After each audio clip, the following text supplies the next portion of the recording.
അവസാനിക്കാൻ പോകുന്നത്? ഇത് പ്രധാന വേദിയിൽ അവസാനിക്കും, സൂര്യകാന്തിയിൽ അവസാനിക്കും. ഇനി ഒരു അല്പം കൂടി മുന്നോട്ട് നടന്ന ഇതിന്റെ ചരിത്രവുമായി ബന്ധപ്പെട്ട്, ഈ സ്കൂൾ യുവജനോത്സവത്തിന്റെ ചരിത്രവുമായി ബന്ധപ്പെട്ട ഏറ്റവും പ്രധാനപ്പെട്ട ഒരു വേദിയ സ്ഥലമാണ് ഈ കാണുന്ന ബിനി ഹോട്ടൽ. അതായത് മുനിസിപ്പാലിറ്റിയുടെ കീഴിലുള്ള തൂവാനത്തുമ്പികളിൽ മോഹൻലാല് വന്ന മുറി. തൂവാനത്തുമ്പികൾ കാണാത്ത ആൾക്കാർ ഇല്ലാത്തുണ്ടോ?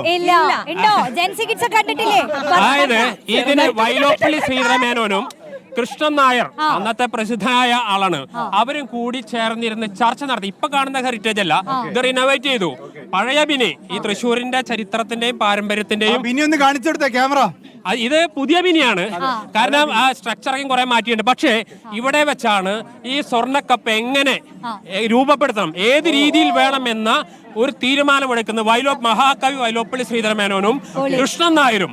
അവർ രണ്ടുപേരും ഈ ഇതിനകത്തിരുന്ന്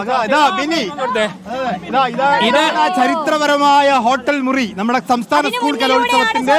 പക്ഷേ ഇത് റിനോവേറ്റ് ചെയ്ത പുതിയ സംവിധാനം, പക്ഷേ ഇതിന്റെ പഴയ രൂപം.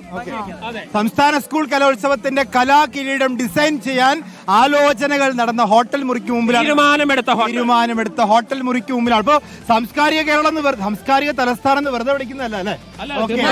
തൃശ്ശൂരിന്റെ സാംസ്കാരിക പാരമ്പര്യം വിളിച്ചോന്ന് വലിയൊരു വിളംബര ഘോഷയാത്ര നമുക്ക് പിന്നിലായിട്ട് ഇങ്ങനെ വന്നുകൊണ്ടിരിക്കുകയാണ്.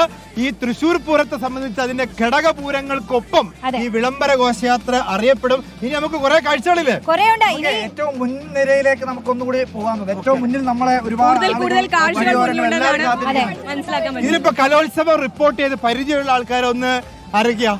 കൊല്ലം കലോത്സവം മുതൽ എനിക്ക് കലോത്സവവുമായി ബന്ധപ്പെട്ട് പറയുമ്പോ ഞാൻ ആദ്യമായി കലോത്സവ വേദിയിലേക്ക് വരുന്നത്, സ്റ്റേജിലേക്കല്ല, ആ പന്തലിലേക്ക് വരും. സ്കൂൾ കലോത്സവത്തിൽ പങ്കെടുത്തില്ല. 94 കുട്ടി എന്താ ജനിച്ചിട്ടില്ല. അപ്പൊ റോഷിനി, ഞാനും ജനിച്ചിട്ടില്ല. ഞാൻ ജനിച്ചിട്ടുണ്ട്, പക്ഷെ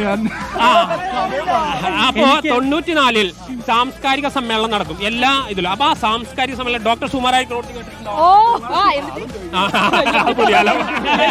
അപ്പൊ ഡോക്ടർ സുകുമാർ അഴീക്കോടാണ് അത് ഉദ്ഘാടനം. ഞങ്ങൾ പ്രസംഗം കേൾക്കാൻ ആർത്തിമൂത്ത് കിടന്ന കാലമാണ്.